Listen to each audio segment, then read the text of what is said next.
তো আজকে আমরা computer hardware and troubleshooting বিষয়ে তোমাদের সাথে এই সমস্ত ডিভাইস সম্পর্কে একটু আমরা আলোচনা করব। তো আলোচনাতে শুরুতেই আমরা এই কম্পিউটারটা এটা একটি ডেস্কটপ কম্পিউটার। এই ডেস্কটপের কম্পিউটারের মধ্যে আমাদের কি কি পার্টস থাকে, এই পার্টসগুলো তোমাদেরকে আগেই আলোচনা করছি। বিশেষ করে processor, motherboard, RAM, hard disk, তারপরে আমাদের কুলিং ফ্যান, প্রসেসরের মধ্যে কুলিং ফ্যান থাকে, তারপরে র্যাম স্লট থাকে, তারপরে এজিবি কার্ড থাকে, সাউন্ড কার্ড থাকে, ল্যান কার্ড থাকে। এই ডিভাইসগুলো তোমাদের সাথে আমরা আগেই আলোচনা করছি। তো আমরা আজকে একদম প্র্যাকটিক্যালি ব্যবহার প্র্যাকটিক্যাল ভাবে আমরা দেখবো আমরা কিভাবে এগুলি কাজ করে। তো আমরা এখানে দেখতে পাচ্ছি, এখানে এই কেসিং এর মধ্যে এই পুরাটাকে বলা হয় কেসিং। এই কেসিং এ আমরা এই কেসিং এর মধ্যে এটা হলো পাওয়ার সাপ্লাই, এটা হলো কি বলে, এটাকে পাওয়ার সাপ্লাই বলে। আচ্ছা, এটা হলো পাওয়ার সাপ্লাই। এই পাওয়ার সাপ্লাইয়ের কাজ হলো কম্পিউটারের সমস্ত ডিভাইসগুলোকে পাওয়ার দেওয়া, সংযোগ দেওয়া, কারেন্ট দেওয়া, বিদ্যুৎ দেওয়া। তো সেই হলো পাওয়ার সাপ্লাইয়ের কাজ। এবং এটা এরপরে এই পাওয়ার সাপ্লাই চলে যায় আমাদের সরাসরি মাদারবোর্ডে। কোথায় যায়? মাদারবোর্ডে। এখানে একটু লাইট দিতে পারো, লাইট, মোবাইলের লাইট দাও, লাইট দিলে একটু আলো বেশি হবে, তাহলে দেখতে আমাদের সুবিধা হবে। হ্যাঁ, তাহলে আমাদের এটা হলো আমাদের এই যে পাওয়ারটা, এবং আমাদের কোথায় গেছে?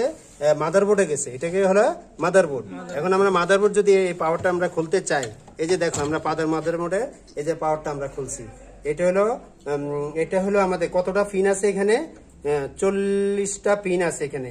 1 2 3 4 5 6 7 8 9 10 11 12 24 পিন। এটা হলো 24 পিনের।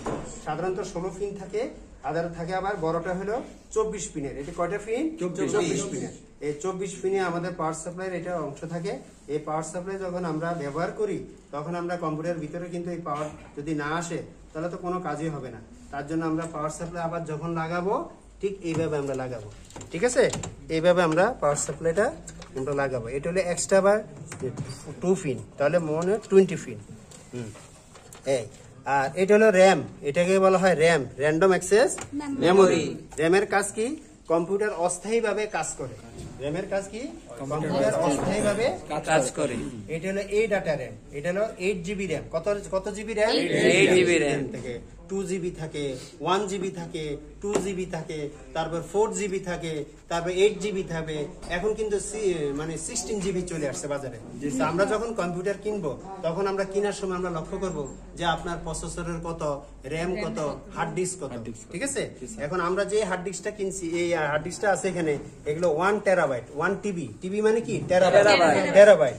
হ্যাঁ, এই টেরাবাইট হার্ড ডিস্ক আগে 500 জিবি ইউজ করতো, এখন কিন্তু 1 জিবি 1000 জিবি ইউজ করা হয়। তার মানে 1 টেরাবাইট। তো এইভাবে আমরা হার্ড ডিস্কটা আমরা ব্যবহার করতে পারবো। তো আমরা প্রসেসরটা, কুলিং ফ্যানটা, প্রসেসর কিন্তু বারবার খোলা যায় না।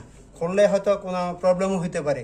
একেবারে যদি অনেকদিন যদি আমরা কম্পিউটারের প্রসেসর আমরা না খুলি, তখন কিন্তু আমরা অনেক সময় যদি প্রবলেম হয়, তখন কিন্তু আমরা খুলতে পারি। এই জন্য আমরা, যেহেতু আমার কম্পিউটার ভালো কম্পিউটার, সেই ক্ষেত্রে আমরা এখানে আর প্রসেসর খোলার কোনো প্রয়োজন নাই। তো আমি মনে করি যে এই প্রসেসরটা আমরা এখানে 2টা পয়েন্ট আছে, একটু বড়, একটু ছোট। লক্ষ্য করছো? একটা এক সাইড 2টা নক আছে এখানে, নক। এটাকে এক সাইড একটু বড়, এক সাইড ছোট। ঠিক এখানে বসার ক্ষেত্রে আমরা এইভাবেই লাগাবো, এক সাইড বড়, এক সাইড ছোট। তো আমরা যখন লাগাবো, এটা দুই দিকে 2টা লক আছে, এটা এইভাবে চাপ দিব, এদিকে চাপ দিব, আবার এদিকে চাপ দিব। দেখছো সুন্দরভাবে কিন্তু লেগে গেল। তাহলে এইভাবে কিন্তু আমরা র্যাম কিন্তু আমরা লাগাইতে পারি। ঠিক আছে, তার 4টা র্যাম স্লট আছে এখানে। আমরা এখানে 32 জিবি লাগানো যাবে। হ্যাঁ, এখানে 8 জিবি করে 32 জিবি লাগে, 4টা 32 জিবিও করে লাগানো যাবে। আর এটা হলো মাদারবোর্ডে একটু বর্ণনা দিই আমি। এটাকে বলা হয় প্রসেসরের কুলিং ফ্যান, আর এটাকে বলা হয় কি বলা হয়? RAM slot, RAM. আর এটাকে বলা হয় হিটসিন, এটাকে বলা হয় হিটসিন। আর এলো কুলিং, এটা হলো সিমোস ব্যাটারি। এটাকে, এই ব্যাটারিটা কি করে? আমাদের কম্পিউটারের ভিতরে ডেট এন্ড টাইম গুলো ঠিক রাখে। আর এটা হলো আমাদের ডিভিডি রম। কি বলা হয়? DVD ROM. এটাকে কি বলা হয়? Hard disk. এটা কি বলা হয়? Hard disk. তাহলে এই কম্পিউটারের মধ্যে সবচেয়ে একটা ব্যতিক্রম ডিভাইস আছে, যে অন্যান্য কম্পিউটারের মধ্যে থাকে না। সেই ডিভাইসটা হলো আমাদের ওয়াইফাই ডিভাইস এখানে সংযোজন করা আছে।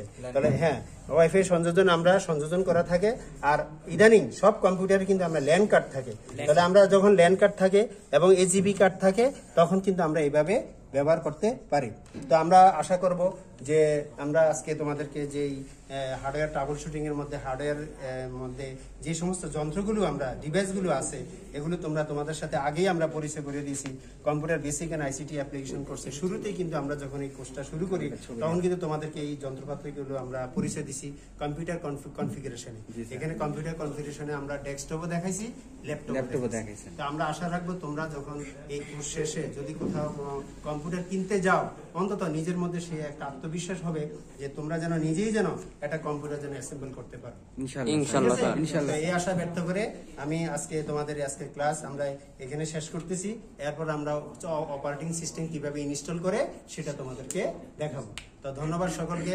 আশা করি তোমরা এইভাবে তোমরা নিজেরা কম্পিউটার ব্যবহার করবা এবং আধুনিক প্রযুক্তি স্মার্ট বাংলাদেশে এগিয়ে যাবে এই আশায় ব্যক্ত করি। ধন্যবাদ সবাই।